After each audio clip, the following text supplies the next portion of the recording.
You're about to be born screaming 4 times over the next hour. 4 lives as the Emperor's finest, and they all end about how you'd guess.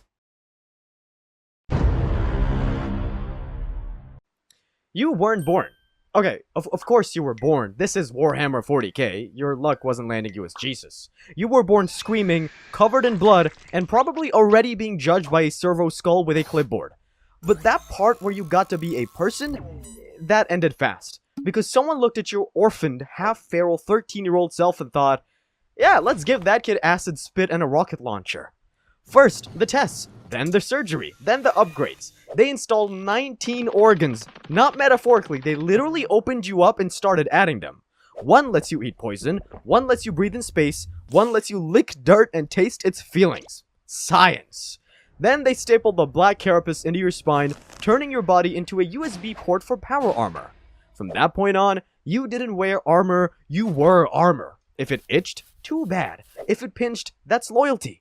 They erased your name, called it purity. They erased your memories, called it devotion. Your personality, unnecessary variance. You got assigned to a legion, not chosen, assigned. To none other than the Ultramarines, the blue ones, the noble ones, the ones who print their battle plans on parchment and then light it on fire for extra purity. You didn't feel noble, you just felt heavy. You met your squad in a training cage. No names, just chain weapons and trauma. One of them hadn't blinked in 3 weeks, one quoted scripture in his sleep, one kept talking to his bolter like it was his dead twin. You learned fast, because asking questions got you reevaluated, and reevaluation meant getting stabbed and replaced by the next kid in line. You were told this was brotherhood. It mostly felt like structured emotional damage. They taught you how to fight before you learned how to eat slowly. They taught you how to chant before you understood half the words. And when your bones broke, good, now you could learn how to fight while healing. Eventually, you earned your first deployment. Great Crusade, they called it. Thousands of worlds reunited with the Imperium. Thousands of cultures that didn't want to be. You were told to bring unity. You brought a bolter and righteous indignation. Your first kill was a rebel who called the Emperor overrated. Your second was a child with a plasma gun and too much hope. You told yourself it was for the Imperium. It tasted like burning oil and moral flexibility. You saw your Primarch once. Rabute Gilliman, the Avenging Sun, built like a cathedral and glowing like someone who always files taxes early. He didn't see you. He saw the formation, but you stood straighter anyway. They said he was your gene father, but you didn't feel fathered. Still, you believed. In the Emperor, in the mission, in the idea that all this pain had a purpose. Because if you stopped believing, even for a second, you might remember what it felt like to be human.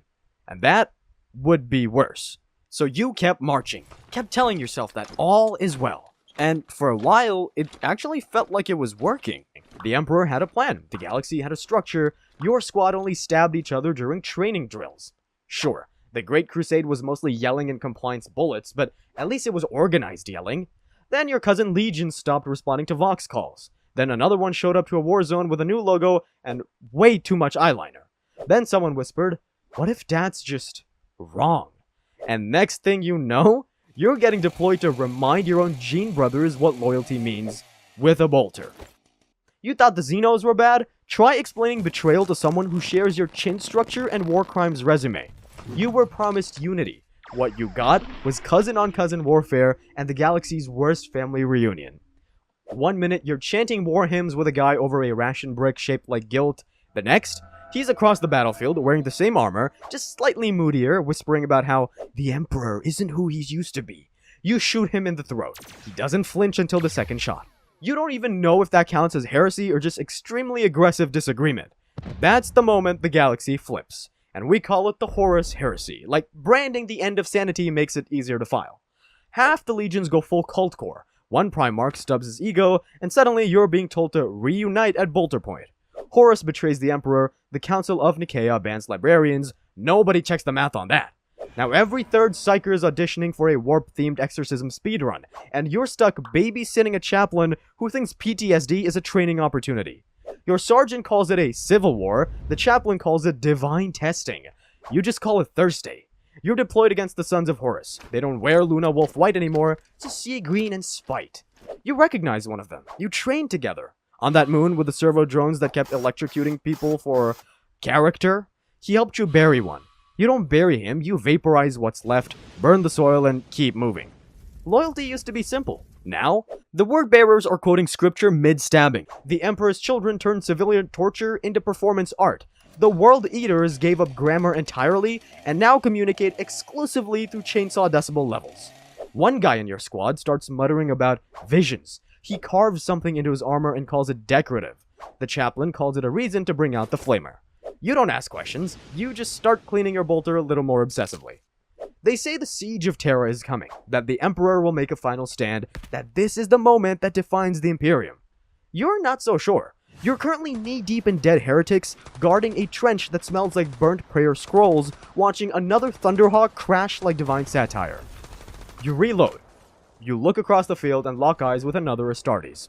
Same gait, same armor, same slightly exhausted posture. You shoot first, because if you hesitate, you're next. And just like that, it's no longer about crusades or banners or faith. And before you can catch your breath, the call comes down. Terra is under siege. Time to go home, or what's left of it. This is it, the final stand, the moment that saves humanity. You're not in the throne room, you're not even near it. You're 3 decks down, crawling through sewage tunnels beneath what used to be a museum. Above you, titans fighting like kaiju-sized divorce lawyers. Below, you and 6 exhausted brothers bleeding into trench rot and whispering litanies like they're bug repellent. You hold the line for 13 straight days, not because you're brave, because the Medicaid ran out of stims and figured anyone still moving was fine. You fight through traitors, demons, collapsing infrastructure, and your own growing suspicion that maybe this divine plan was more like a group project where everyone died and the Emperor took the credit. Then it happens. They say Horus is dead, that the Emperor lives. You don't feel victorious, you just feel tired. You clean your bolter, again, eat another ration brick shaped like a purity seal, and wait for someone to tell you what's next.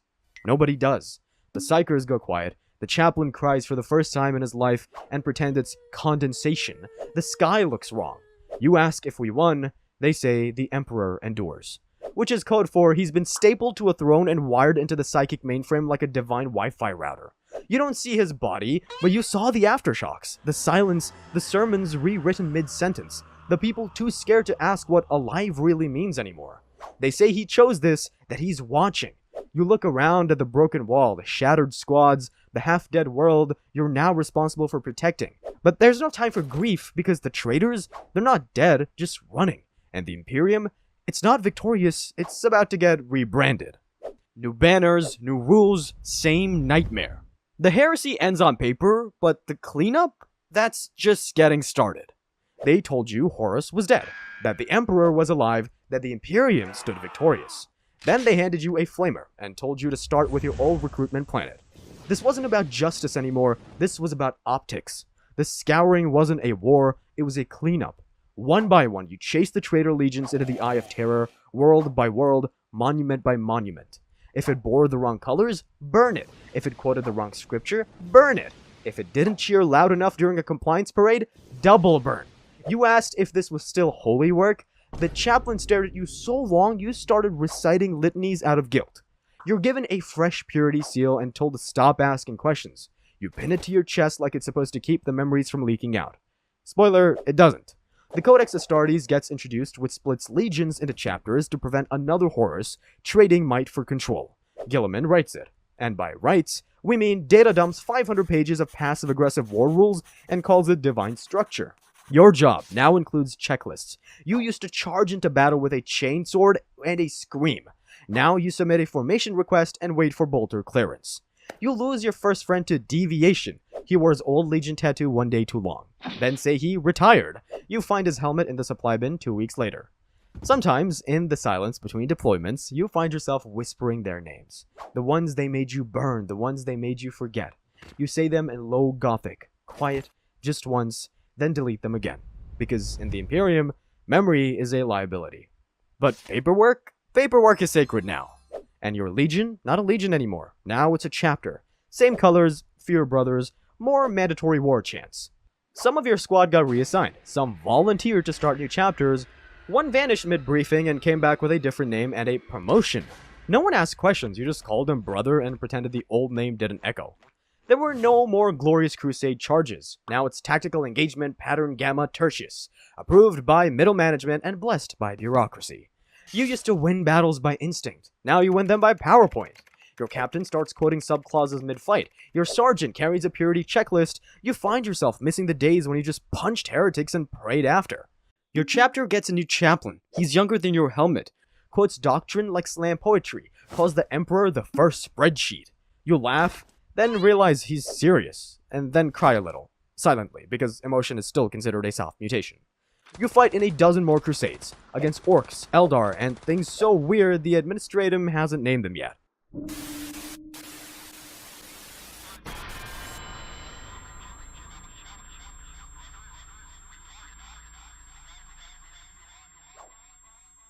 You lose brothers, you gain honors, but you forget what the honors were for. Sometimes you see the others, the new chapters. They share your gene seed, not your memories. You used to feel like a sword. Now you just feel heavier. And I don't mean emotional baggage. Okay, maybe I do. I can't be your narrator and your therapist, so like, this one's on you. But hey, that's just aging, right? According to the Codex, you're still combat effective. And if you're not, well, the Imperium has a plan for that too. You just get repurposed, so you keep going. Decades blur, wars change names, enemies respawn with new hats. And you've been at war for centuries, or at least it feels like that. You stopped counting somewhere around your 20th compliance campaign, or your 8th crusade. Or maybe it was that one skirmish where your arm got vaporized and the tech marine reattached it using incense, duct tape, and what might have been faith. Point is, you're still here. And honestly, you're starting to think that is the punishment. The galaxy keeps changing. New Xenos, new cults, new ways to scream in languages your auto-translator actively censors for morale reasons. You once fought a creature that wasn't born in real space. Your captain called it a demon. You called it Tuesday, because Thursdays already got booked. The warp storms get worse. Time fractures. One mission takes 2 hours for you, 12 years for everyone else. You return to base and find out your chapter already mourned you, replaced you, and assigned your bunker to a servitor named Clanky. Clanky snores loudly. You fight alongside newer recruits now. Primaris, shinier, taller. Built like bad decisions in power armor. They're polite, efficient, soulless. You don't hate them, you just hate that they still believe. Your chaplain starts mumbling during sermons. Your apothecary stops naming the dead and starts assigning serial numbers. You haven't prayed in 38 standard cycles. Not because you lost faith, you just ran out of new material. Sometimes you dream about your old squad. Sometimes you see them on the battlefield. Problem is, you're pretty sure they've been dead for 400 years. You ask the librarian if that's normal. He says, define normal. Then his nose starts bleeding. You reload, you fight, you keep going. Because you're a space marine. You don't get to stop. You barely remember getting reassigned to this new warp mission. 1 minute you're patching up a bolter with duct tape and sarcasm. The next, you're staring out at a pothole at a space that's technically illegal to look at for too long. Great, warp travel again. You've done this before, hundreds of times. You've got the whole routine down. Recite the litanies, bless the toilet, don't make eye contact with the bulkhead if it starts pulsing. But this time, no screams, no visions, just vibes. Bad ones. You tell yourself it's fine. Maybe the Geller field just feels extra cursed today. Maybe it's normal for the Medicaid station to hum in harmony with your heartbeat. Maybe the bolter is supposed to whisper your name when you're not holding it. You ask the chaplain. He tells you the Emperor protects, then forgets your name, then blesses a vending machine, so you stop asking. Instead, you do what you've always done. Clean your gear, ignore the walls exhaling like they've got lungs. You start dreaming weird again. Not scary, just familiar.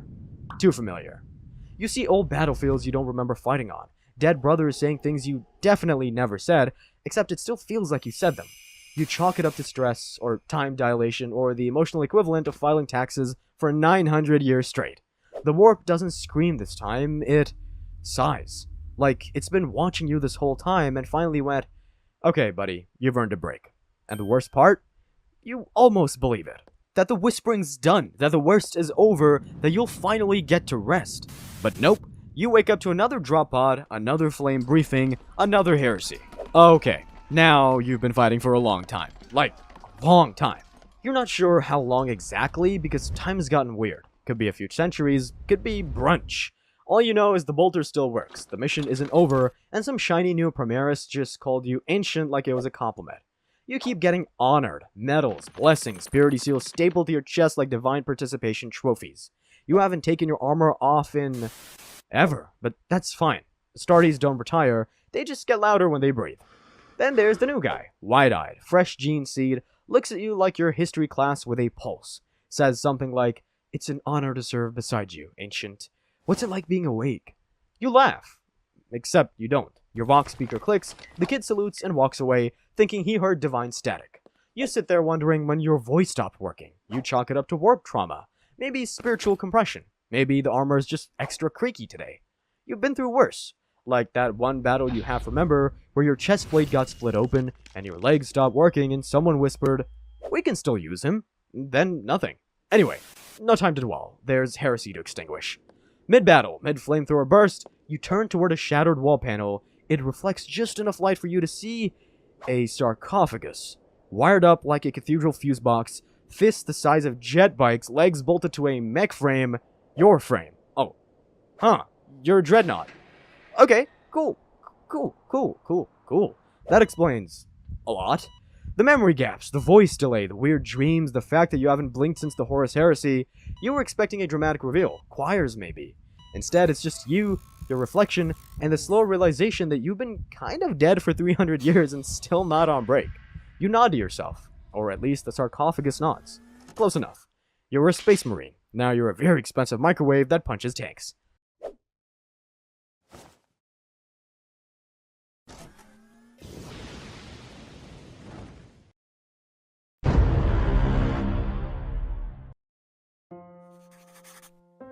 You weren't born a hero. You were born screaming on a volcanic death world where the air occasionally tries to murder you.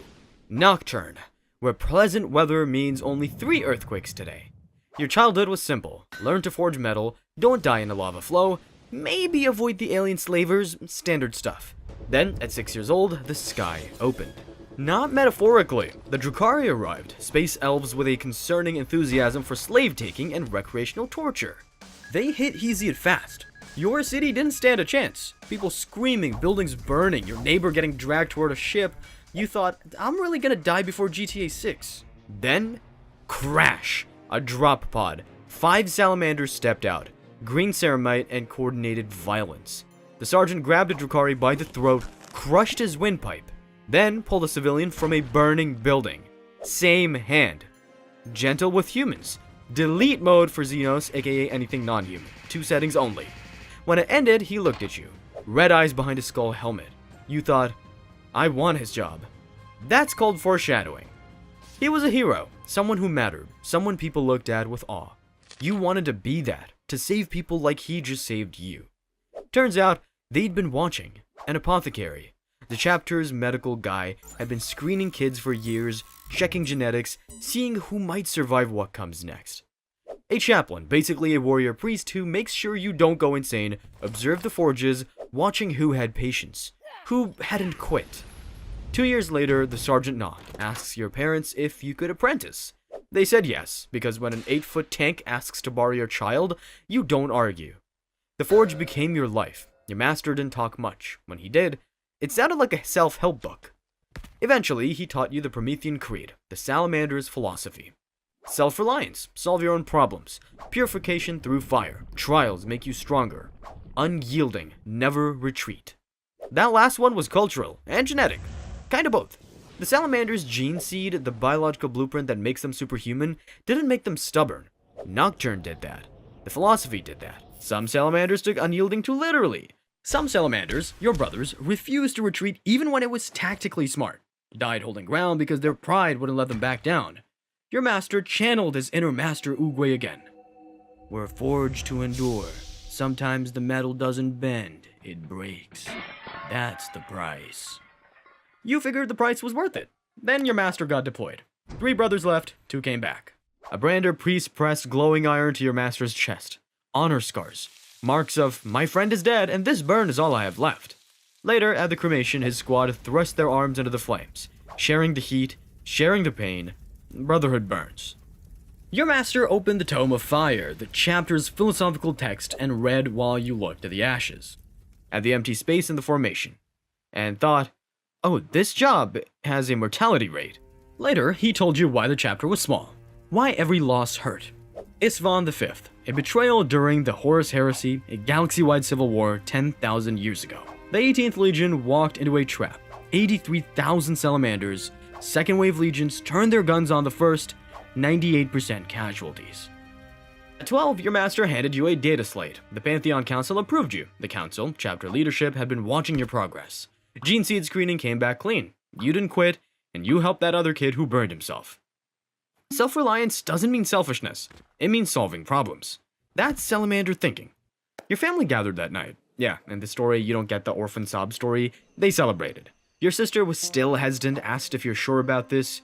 You thought about that sergeant. You wanted to come back as someone who saved people. A hero. You didn't yet know what that would cost. Next morning, you left for Prometheus, the moon where the chapter fortress sits. Your master didn't say goodbye, just returned to his forge and started heating coals. Because that's what salamanders do. They endure, they work, and they don't do feelings before 10 a.m. Prometheus was a volcano with a filing system. You arrived with 30 other aspirants. Week 1, 5 disappeared. Administratively relocated, they said. You didn't ask questions. The surgery started immediately. No consent forms, just lie down, we're installing a second heart, because one heart is for people with low expectations. You wake up feeling like your chest was having an identity crisis. Then they kept going. Bone reinforcement, muscle weaving, glands with unpronounceable names. Like someone kept adding DLCs to your body without asking. Between surgeries, they ran combat drills. You were slower than the others. The apothecary explained, Salamander's gene seed does that. Trade-off for benefits: enhanced heat resistance, radiation tolerance, faster healing. You also get Firesight, infrared vision linked to your armor for tactical heat pulse communication. Very useful. Also disorienting when everyone looks like a thermal camera filter. The chaplain pointed at a forge and told you to make a blade. No protective gear, channeling Vulcan's trial. Vulcan was your Primarch, the Salamander's genetic father and greatest blacksmith. The forge was surface of a star hot. You swung the hammer, hours passed, the blade took shape. Ugly, crooked, butter knife with ambition, but it was something. The chaplain inspected it and handed it back. Do better. Thanks, Dad. Then the mutation started. Your skin darkened over the years, gradually, as the gene seed interacted with Nocturne's radiation. Coal black. Every salamander gets it. You caught your reflection and didn't recognize yourself. One aspirant screamed about being a monster. They dragged him away. You looked at your reflection again, coal black skin, red eyes glowing like warnings, monster face. But monsters can be heroes if they save people, right? You had to believe that, because there was no going back.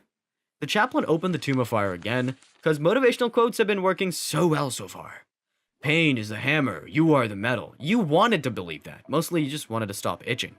The real test came during the time of trial, an orbital event. Every 15 years, Prometheus swings too close to Nocturne. Gravity gets bad ideas, volcanoes erupt simultaneously, tectonic plates file for divorce. They handed you a knife and a canteen. Survived 2 weeks, alone. 3 days in, you found another aspirant. Collapsed, dying. The trial was solo, but you stopped, found safer ground, dragged him to shelter, shared your water. Later, they tested the unyielding, hold a position for 1 hour. At 59 minutes, the chaplain ordered retreat. You didn't move, couldn't. You held the full hour, collapsed after. That was stupid, but also very salamander. Years blurred. By 18, your body was unrecognizable. Too big, too strong, too other. But still you. Probably. The final trial, the Fire Drake hunt, solo. Come back with a hide or don't come back. You descended into the lava tubes, found another aspirant's body. Guess he failed the hunt. You kept moving. The Drake found you first. Massive, scaled, opinions. The fight was desperate. You drove the knife into its throat. It nearly killed you, but it died first. You skinned it. But no, you weren't done yet. The chaplain handed you tools. Forge a shield from the bones and scales, 6 hours. A timed craftsmanship test after nearly dying, very reasonable. You worked through exhaustion. Drake bones as frame, scales for plating. The shield wasn't perfect, but it was yours. The chaplain said, acceptable, high praise. The brand of priest pressed glowing iron to your chest, your first honor scar. You felt the weight. A forge master presented you with a Drake scale cloak, heavy and fireproof. You received your power armor. You were now a salamander. They shipped you out immediately. Your first deployment was disaster relief. Not combat, not glory, cleanup duty. A hive city collapsed, earthquake, poor architecture. You arrived as a scout with a bolter and zero training in urban search and rescue. The city was rubble. Your firesight, that infrared vision the gene seed gave you, lit up everywhere. Heat signatures, people trapped, hoping someone cares. Surprise, you do. You pulled 17 people out that day. A woman screamed at your appearance. Black skin, red eyes, 8 feet of what the fresh hell is this? But once the fear wore off, she was fine. Saving her kid helped a lot with it too. After that deployment, they moved you up. Full battle, brother. 3rd company, real armor, real weapons, real expectations. Translation? Now you get to fight, not just watch. When you returned to Nocturne, your family celebrated. Awkward. You didn't fit through the doorway anymore. Your sister tried hugging you, like hugging a ceramite statue. She said you'd changed. Understatement of the millennium. Your sister showed you pictures. She had a boyfriend now, talking about moving in together, future plans, normal things. You tried to be happy for her, but you didn't fit in their conversations anymore. She talked about jobs and rent. You talked about pulling people from rubble. She talked about Sunday morning walks, and you talked about kill count competitions. The conversation died. You left early. She gets to have a future because you don't. Fair trade. Has to be. 2nd deployment, Armageddon. 3rd war for that cursed rock. Orcs everywhere, continent-sized wog. The usual. Before departure, the Brander priest pressed hot iron to your shoulder. Ritual preparation invoking Vulcan strength. You didn't flinch. Pain is just feedback now. Then, your first warp jump. The warp, that nightmare dimension ships travel through where physics goes to die. They activate the Geller field, basically a please don't let demons eat our souls force field. It flickered. The navigator, the mutant whose 3rd eye steers ships through literal hell, started sweating. Not a good sign. Ship time, 3 days. Real space, 5 weeks. Time is now a suggestion, and you're not getting overtime. You fought alongside the Marines Malevolent. Nice guys, if nice means civilian casualties are a feature, not a bug. Their captain suggested orbital bombardment on refugee zones swarmed by Xenos. Apparently acceptable losses. Your captain, Tushan himself, yes, the chapter master, is personally leading this one because Armageddon is that bad. Responded clearly, 1 shell near civilians, Salamanders returned fire on them. The bombardment didn't happen. Tushan's body language said, try me. They didn't. You held the evacuation route, lost 2 brothers doing it, the Malevolent punched through faster, left thousands of corpses, called it efficiency. At the cremation, your squad thrust arms into the pyre flames. Your turn. You pushed in, held it there, the pain was overwhelming, you ignored it, brotherhood burns, literally. Between deployments, you returned to Nocturne. Your sister was married now, showed you wedding photos. Her husband was normal, soft hands, nervous around you. She said she'd name her first kid after you. You nodded, didn't know what to say. You watched them hold hands, be human together. You were a weapon. Weapons don't get that. But weapons protect people who do. That's the trade. 3rd deployment, a year later, Drukhari hit a mining colony in the Ghoul Stars. Raider slave-taking operation. Extended warp travel, weeks aboard, months outside. Time dilation was becoming routine. Horrifying routine, but routine. By the time you arrive, they've been at it for days. Torture pens everywhere. Civilians still alive. Barely. With refugees, you're gentle. With Drukhari, deletion protocol. Bolt rounds through spines, flamers on runners. They screamed, you didn't stop. These were the ones who took your neighbor. Yes, even the 6-year-old hiding in the corner. Payback was methodical and involved creative uses of fire. Your captain gave the order, burned their ships, cut off escape. Casualties, everyone aboard, including captives. You raised the multi-melta. Fired. The ship went up. You heard the screaming through the Vox, through the hull, through your soul. Mission success, thousands saved. Cost, hundreds already captured. The mat checked out. Your conscience didn't. You went to the chapel, opened the Tomb of Fire, found a passage on necessary sacrifice. Didn't help. Turns out scripture is bad at justifying burning people alive. The chaplain found you staring at the wall and dropped another crumb. We carried the weight so others don't have to. Technically correct, the worst kind of correct. Your sister gets to have grandkids someday because you burned those ships. Those civilians go home to families, you go back to war. That's the cost, that's the choice. You made it, they didn't. Later, the Brander priest applied honor brands, marks of victory. This scar felt heavier. Now, you knew exactly what it cost. Welcome to being a veteran, where every achievement comes with trauma. Decades blur, compliance campaigns, Xenos purges, the usual. One deployment on some Forge world you'll never remember the name of, your squad leader takes a plasma bolt defending a refugee convoy. You take command, temporary. Make the calls, lose 1 brother, save 300. They make it permanent. Veteran Sergeant. Translation, now you sign the death certificates. Major campaign, multi-chapter deployment, extended warp travel through routes getting worse. The navigator warns the warp's deteriorating. They call it the Great Rift, a galaxy-spanning warp storm that tore reality in half. Right now, you just know the Geller feels struggling and things keep looking in. Ship time, 4 years. Real space, 60 years. The mission, evacuate an agri-world before a Chaos Warband reaches it. Standard extraction. Except, intelligence was wrong. The enemy is already there. Your company's cut off in the capital city with refugees. Thousands. No way out except through them. 7-day siege. Day 5, your best friend takes a las cannon blast meant for refugees. Steps in front, on purpose. Last words? Into the fires of battle, unto the anvil of war.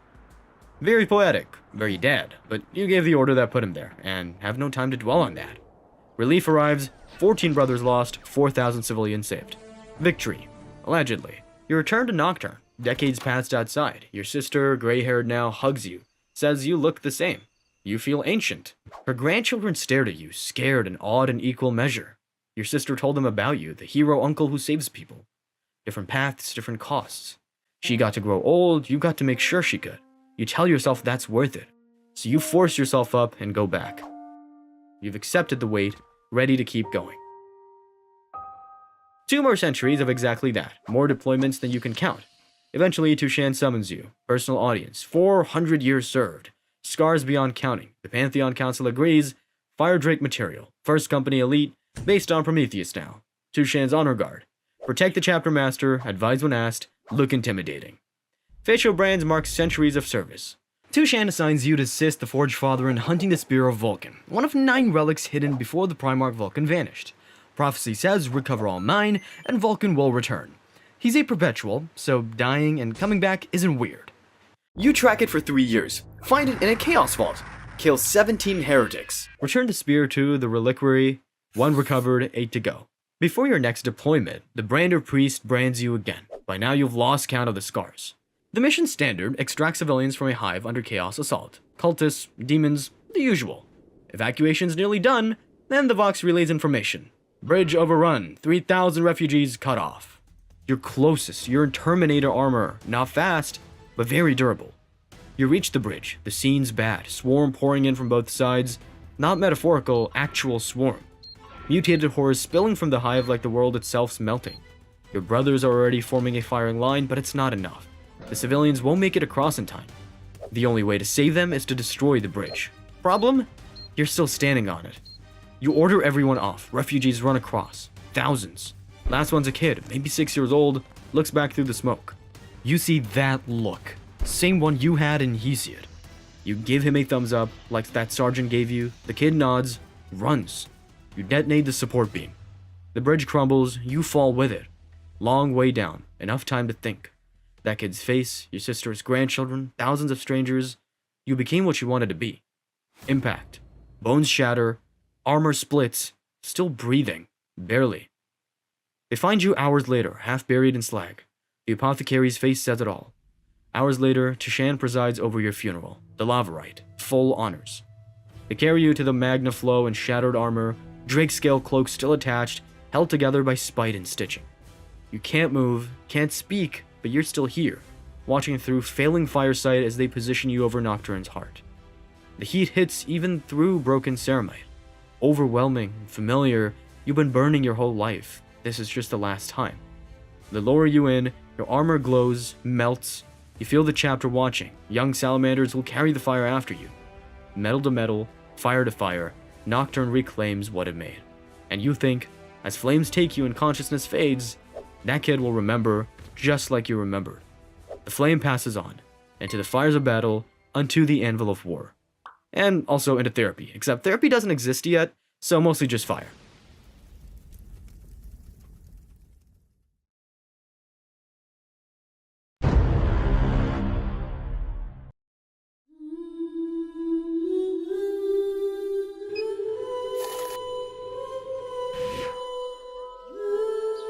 You wake up to your mother singing. She does this every morning, some old ballad song about water and hope. Your father's teaching you how to shoot.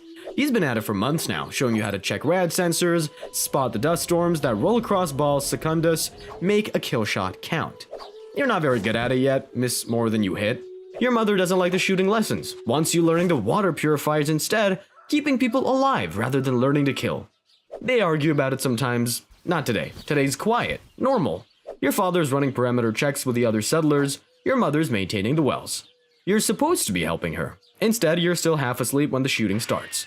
The raiders come at dawn, 12 of them. Your settlement has water, actual drinkable water, which makes it a target. Your father is already shouting for families to reach the caves. He tells you to run.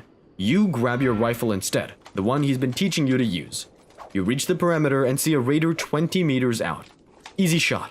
Your father has made you practice it 100 times on the range. You miss. The raider doesn't. Your father takes the round meant for you. You're on the ground, rifle in your hands. Hands won't stop shaking. Your mother appears, grabs you, tries to drag you toward the caves. 2 raiders cut her off halfway to the caves. She puts herself between you and them, kills one with a scavenge blade. Shoves the blade into your hand, tells you to run. You're too slow, too scared, too frozen. You're standing there watching her fall. Someone drags you into the caves. 30 families, 17 make it. You watch from the cave mouth as raiders loot your settlement, burn what they can't carry. You have a broken knife and rage and the growing understanding that you aren't strong enough. Not strong enough to save them, not fast enough to reach them in time, just not enough. The raiders are loading water when the sky opens up. 3 warriors in red armor drop from the clouds. They don't slow down, don't hesitate. 30 seconds later, every raider is dead. 1 warrior approaches the caves, taller than the settlement's water tower, armor covered in blood and sand. He tells you it's safe, voice processed through his helmet, inhuman but not unkind. Blood angels, post-human warriors built to defend humanity. He did in 30 seconds what your parents died trying to do, what you couldn't do at all. He's strong enough to protect everyone, strong enough that nobody dies on his watch. You want that. The blood angels secure the area, call in supplies, medical aid. A sanguinary priest in white armor tends to the wounded. He approaches, asks if you're injured. You shake your head. If you lost someone, you nod. He says the blood angels recruit from Baal, that strong young warriors who survive tragedy sometimes find purpose in service. Their fortress monastery holds trials in 3 days. He looks at you carefully, says you have the eyes of someone who'll either do something great or something terrible. Sometimes both. You don't know what that means, but you will soon. You bury your parents that evening. You leave for Arx Angelicum 2 days later. You're going to become strong enough to protect people. Strong enough that you never freeze again, whatever it takes. The trial starts immediately. 200 aspirants, aged 13 to 17, all from Baal or its moons. A chaplain explains the trials. 3 days in the deep wastes reaching Angel's Fall. Then arena duels, endurance tests, ritual combats. Only then does the chapter choose who drinks from the grail. For now, survive 3 days. You're given a knife and a compass bearing. That's it. Day 1, you walk. The wasteland doesn't care about your grief. The sun's trying to cook you. The sand's trying to bury you. That's fine. You're angrier than the desert. Day 2, you find a cave system. Someone's already inside. Maybe 16, grinning like this is a summer camp, dragging an unconscious aspirant into the shade. He introduces himself as Dino, says there's room if you want to team up. You ask why he's helping someone who's already unconscious. He shrugs, says he heard blood angels don't leave people behind. Figures he should practice. You don't point out he's not a blood angel yet. The optimism's kind of working for him. You tell him the unconscious kid's probably dead. Dino says probably doesn't mean definitely. You stay because the cave's real and your lips are splitting and that scorpion outside is absolutely not natural. The unconscious aspirant dies during the night. Dino buries him at dawn, says a prayer you don't recognize. You ask where he learned it. He says his mother taught him. She's dead too. Suddenly the optimism makes more sense. Day 3, you wake up to someone new. Cassian. Lean, watchful, knife in hand. Dino tries to welcome him. Cassian cuts him off. Tracked 2 aspirants who had water, waited for them to kill each other, then took their supplies. You ask if he helped a survivor. Cassian asks why'd he do that? Fair point. You ask why he's sharing the cave instead of killing you both in your sleep. He says 3's better than 1 when the mutants come. You didn't know there were mutants. There are definitely mutants. You take position.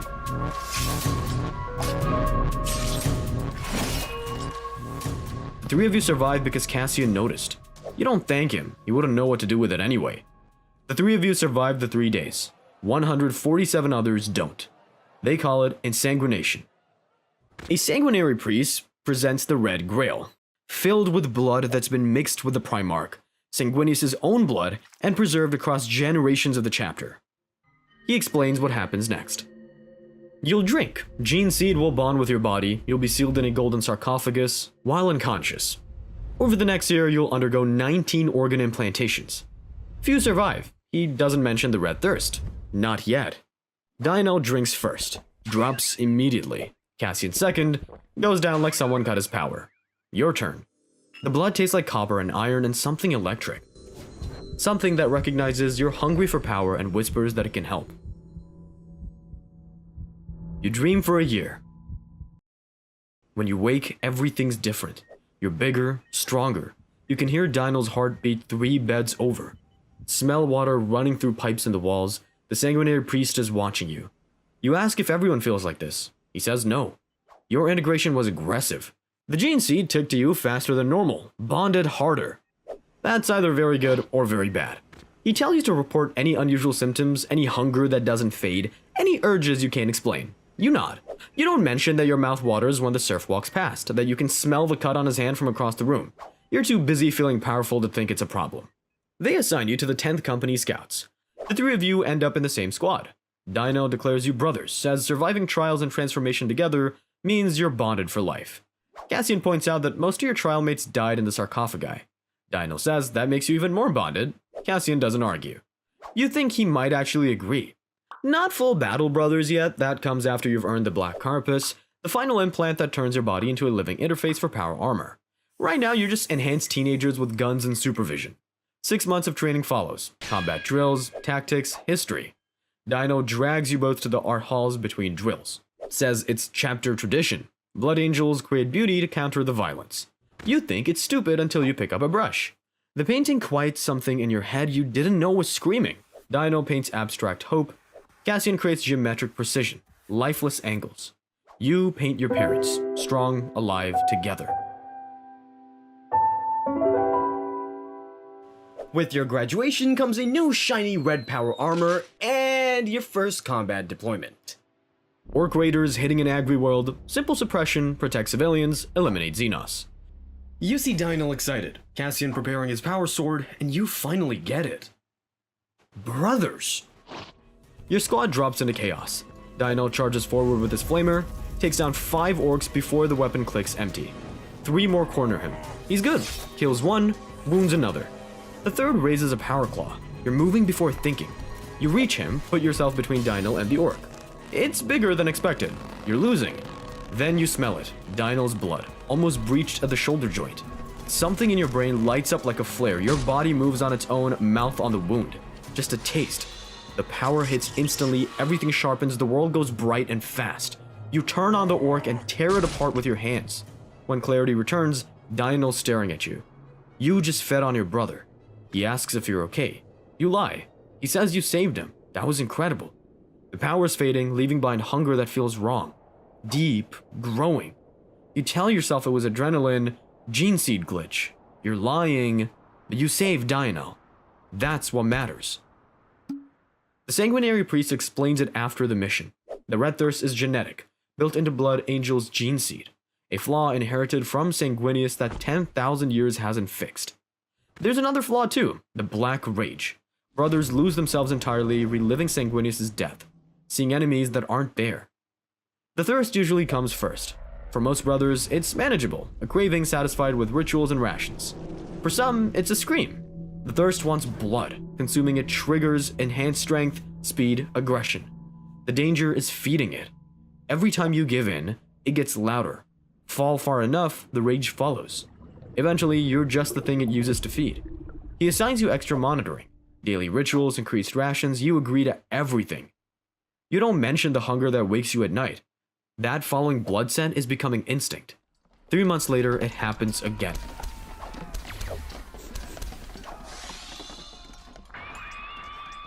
You almost didn't stop that time. Almost. Dino pulls you away, grounds you. Cassian watches from 15 meters away. His hand never leaves his bolter. You tell yourself you're in control. The thirst is a tool. Cassian stands in the corner, silent, watching. That night, he corners you, says you're using it, feeding it. It's going to kill someone. Probably you, possibly them. You ask what he wants you to do. Let brothers die? He doesn't answer, neither do you. Cassian doesn't report you. Protocol says he should. You promise yourself you'll be more careful. You save your brothers 3 more times. The thirst gets louder each time. Civilians start appearing in the aftermath. You don't remember killing them. The chaplain calls it acceptable losses. You saved more than you killed. The math works. That's what makes it worse. You know what this is now.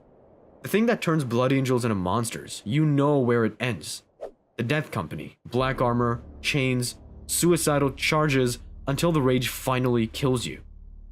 Or execution if you can't even serve that purpose anymore. You'll do it again anyway, because the alternative is watching brothers die. Never again. 6 years since Insanguination. The briefing is routine. Tyranid splinter fleet near an industrial world. Small force, vanguard organisms. Eliminate them before the main fleet arrives. Should be simple. The intel was wrong. The fleet's 3 times reported size. Organized, led by a warrior form coordinating them like pieces on a board. You hit dirt already struggling, haven't fed properly in 2 months, trying to keep your promises. Bad timing for self-improvement. The swarm presses forward. Dionel's flamer clicks empty mid-engagement. 3 Hormagaunts drag him down. You smell his blood before you see him fall. Suddenly, you're 15 again. You too weak to stop it. Not again. Not again. You're moving, ripping Xenos off him. Dino's on the ground, armor breach, bleeding from a dozen wounds. He's saying something, probably joking. You don't hear it, you hear his heartbeat. Smell his blood. The thirst rises like a tidal wave. You kneel beside him to stop the bleeding. Your hands move on their own. The world goes red. Not the useful red, not the controlled haze. This is drowning. You're aware of what's happening, can feel yourself doing it. Trying to stop, you can't stop. Dino looks at you, eyes wide, not afraid, understanding like he knows this isn't your fault. Like he forgives you already. That makes it worse. You're screaming inside your head, fighting for control. Your body doesn't listen. When you finally wrench yourself away, it's too late. Dionel's still looking at you. But he's not seeing anymore. You hide in the industrial complex ruins. Time fractures, hours or days. You find blood on your armor you don't remember spilling. Dionel appears sometimes. The black rage starting to take hold alongside the thirst. Visions bleeding through, not just Dionel, you see golden wings, a throne room, betrayal. Your mind can't tell what's memory and what's gene seed anymore. Cassian finds you on day 3. Stands there, bolter aimed at your chest. You barely feel it. The thirst surges. Your body's moving before you can warn him. You're on him in seconds, faster than armor explains, stronger than you should be. He fights back. He's good, but you're better. Thirst enhanced, desperate, lost. You get him down, pin him, claws at his throat. Cassian's looking at you, but suddenly you don't see Cassian anymore. You see Dionel. Something breaks. Cassian, your last brother, about to die because you wanted to be strong enough. The thirst screams to finish it, but you throw yourself off Cassian. See Tyranids regrouping 30 meters away. The thirst needs violence, needs blood. You give it a target that isn't your brother.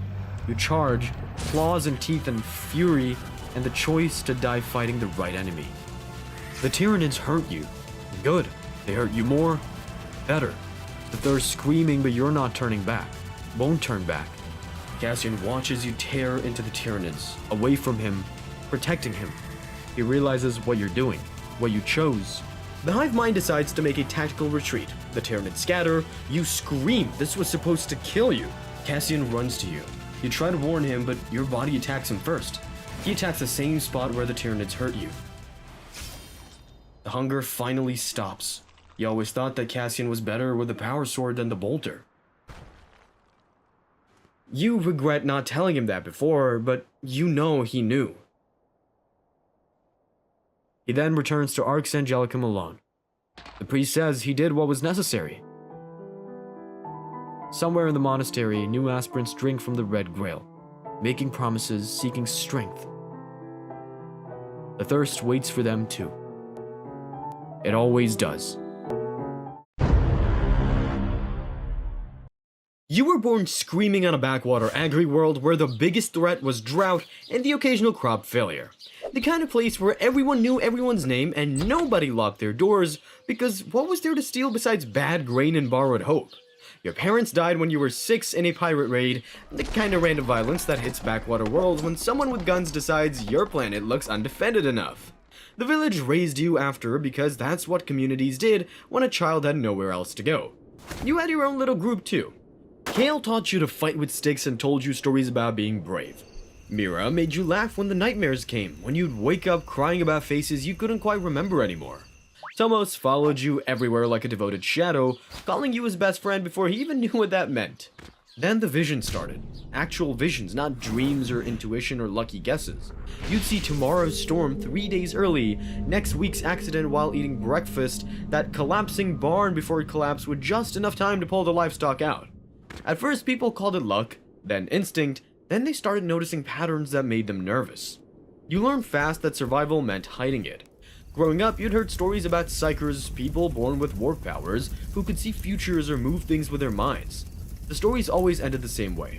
Psychers attracted demons, and demons killed everyone nearby. So you pretended to be observant, studied weather patterns obsessively, made lucky guesses based on careful analysis that kept you 3 steps ahead without anyone noticing the steps. Because if people knew what you were, they'd either kill you themselves or wait for something worse to do it for them.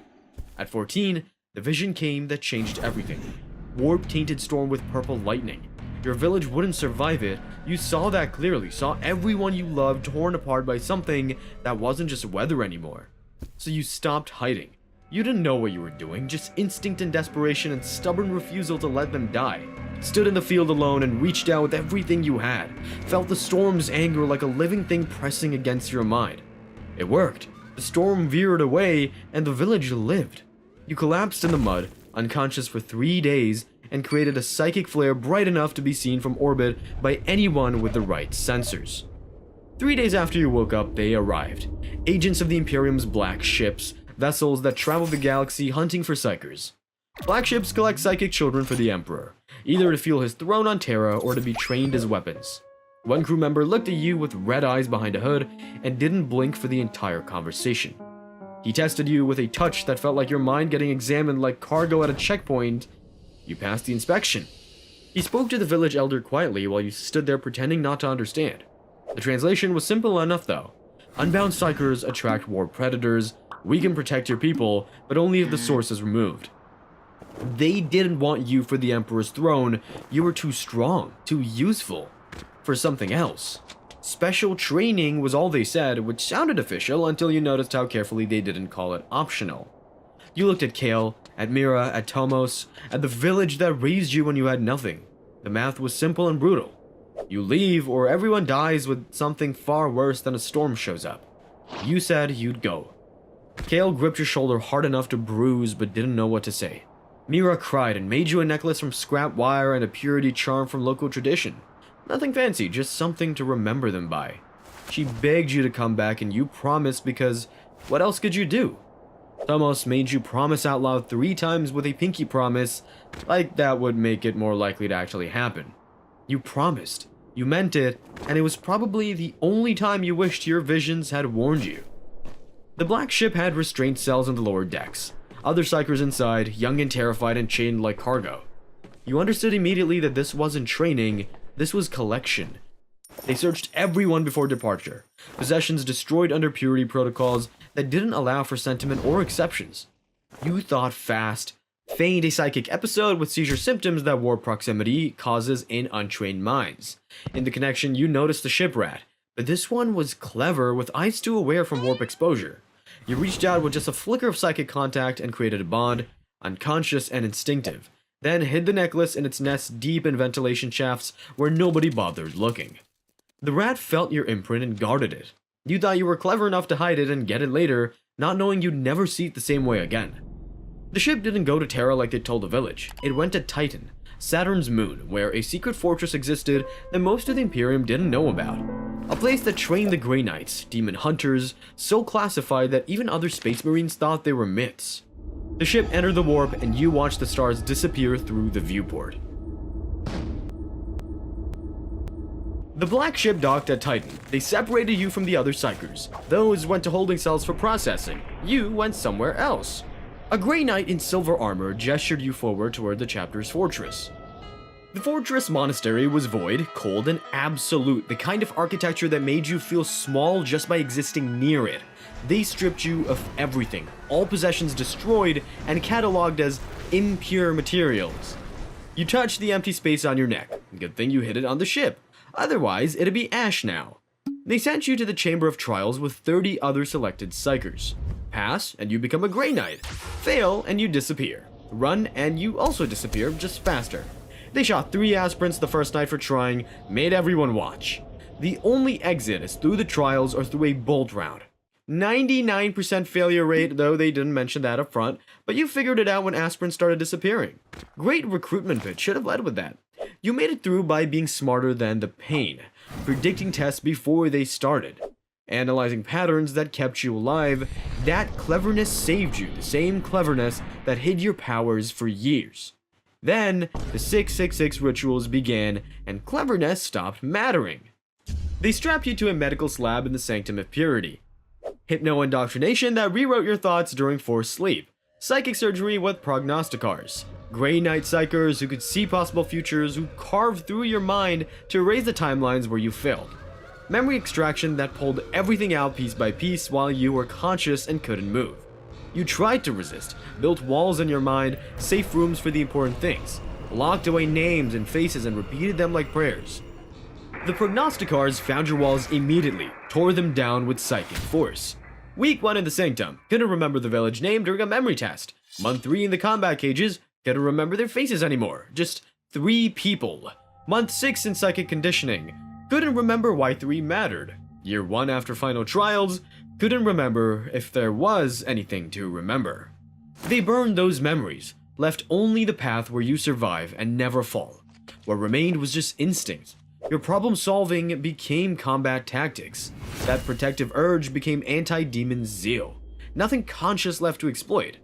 Years of surgeries and gene seed implantation and combat drills. They implanted the Emperor's gene seed, not a Primarch's like other Space Marine chapters received from their genetic fathers, but the God Emperor's own template. Direct from the source, made you a better psychic conduit. Silver purity seals beneath your skin, psychic wards embedded in flesh.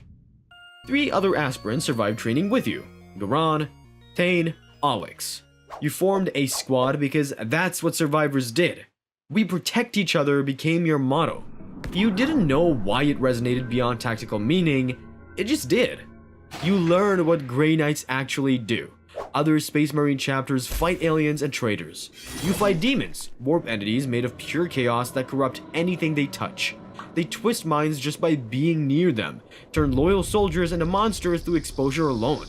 This is why witnesses die. This is why secrecy matters. This is why weakness gets you executed. One corrupted Grey Knight could doom an entire world. You learn the doctrine: no Grey Knight has ever fallen to chaos. Not one, not in 10,000 years. You believed it. You'd make sure it stayed true. First deployment, demon-infested Forge World.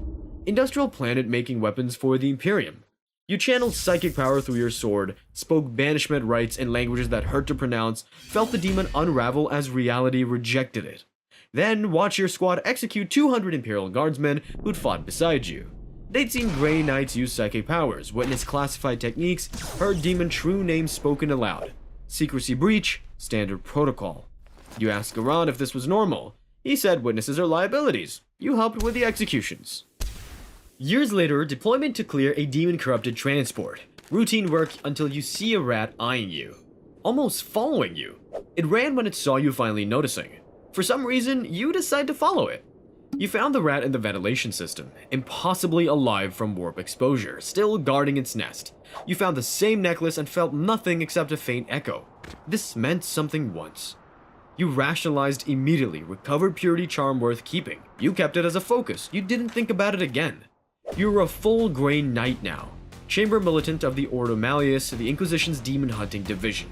Decades of deployments made your squad legendary. Demon purges across the Imperium, worlds saved before corruption could spread. You were noted for tactical brilliance, that buried cleverness keeping your brothers alive when other squads fell. Your minds linked during combat through the Egregore, psychic battle link that merged 4 minds into one. You felt Goran's targeting appear in your head like your own thought. Thane's shields wrapped around all four of you without asking. Alex knew where you'd strike before you moved. Perfect coordination. Then came Armageddon. Industrial hive world producing weapons for entire sectors, billions of workers, critical infrastructure the Imperium couldn't lose. Angron manifested, the demon primarch of the World Eaters, a corrupted demigod, 3 stories tall, leading an army of berserkers. Your chapter deployed in force. The battle took weeks. You spoke banishment rites while standing in corpse piles. Angron fell, dragged back into the warp screaming, victory. The Forges survived. Then came the math. Billions witnessed demon manifestation. Billions saw GreyKnights fight. Exposure to greater demons leaves psychic taint in witnesses' minds. Corruption spreads like disease. One infected worker goes home, spreads it to his family. The infection grows until decades later, the entire hive summons demons. The order? Purge the population. All of it. You spent months executing civilians. Efficient, methodical. The Space Wolves showed up halfway through, another loyalist Space Marine chapter. They called it genocide, started killing GreyKnights to stop it. The Space Wolves lost, the purge continued, the planet got repopulated later with fresh workers. Goran said approved doctrine works. Thane didn't talk for weeks, Alex kept asking if they'd been right. You didn't question it, you'd seen what demon corruption does. Then Thane started slowing down. You noticed during training, 0.3 seconds late, the egregore link stuttered. That's how you knew he was done. Milliseconds in reaction time, but milliseconds kill in demon combat.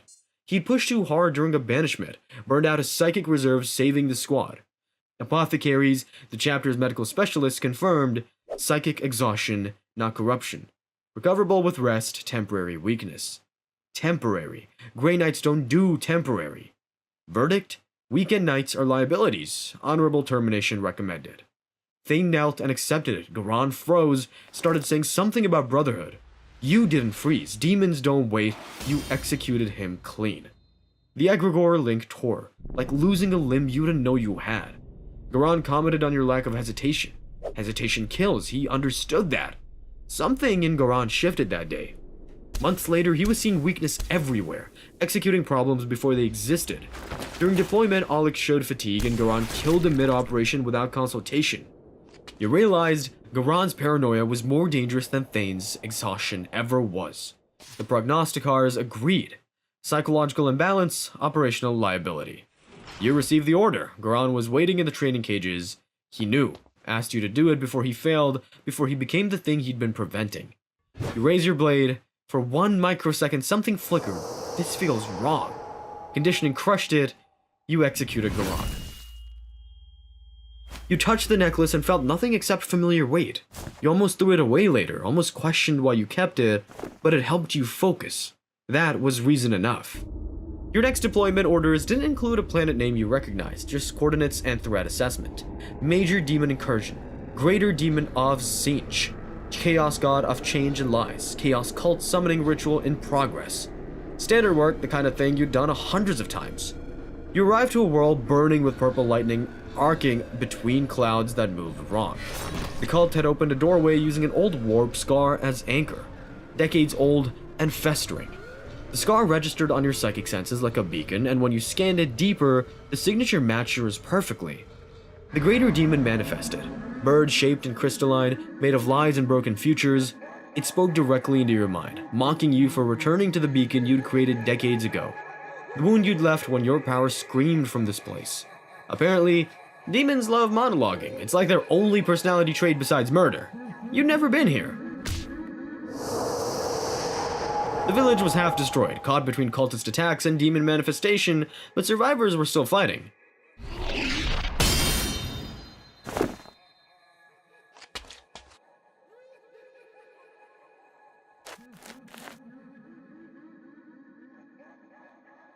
Your hand went to the necklace unconsciously, the way it always did during psychic strain.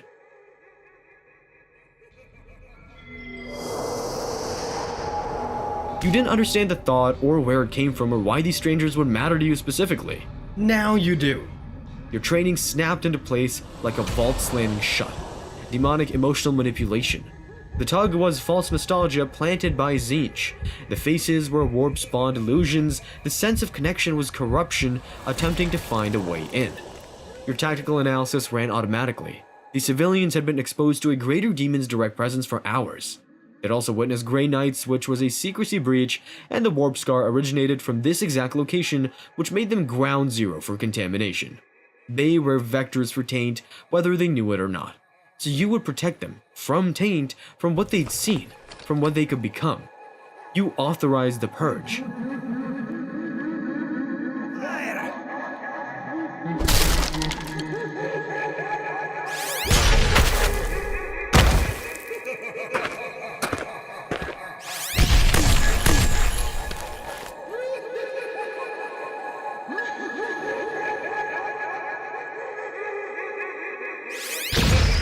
The psychic tug vanished, just silence where something had been pulling before. Demon taint all along, emotional resonance trying to create an opening for corruption. Your squad channeled the rite of exorcism. You spoke the demon's true name, forbidden knowledge carved into your mind during the 666 rituals, and watched the creature unravel as reality rejected it. The warp scar sealed shut. Mission successful, threat eliminated, witnesses purged, secrecy maintained. The village burned behind you as standard purge protocols turned everything to ash. You stood watching the flames consume what was left and pulled the necklace from your armor. You walked toward the fire and held it over the flames. Let go. You watched it burn and felt nothing except the satisfaction of proper procedure followed. No time to dwell. Next deployment orders already waiting in the gunship's data slate. The Great Rift tore the galaxy in half 3 years ago. Black ships stopped arriving. No new psychers meant no new recruits. Chapter strength hemorrhaging. You hear they're raiding loyal chapters now, stealing their librarians, hiding the evidence. You'll probably get that order next, and you'll follow it, because you always do. Because this is all you are. There's nothing left.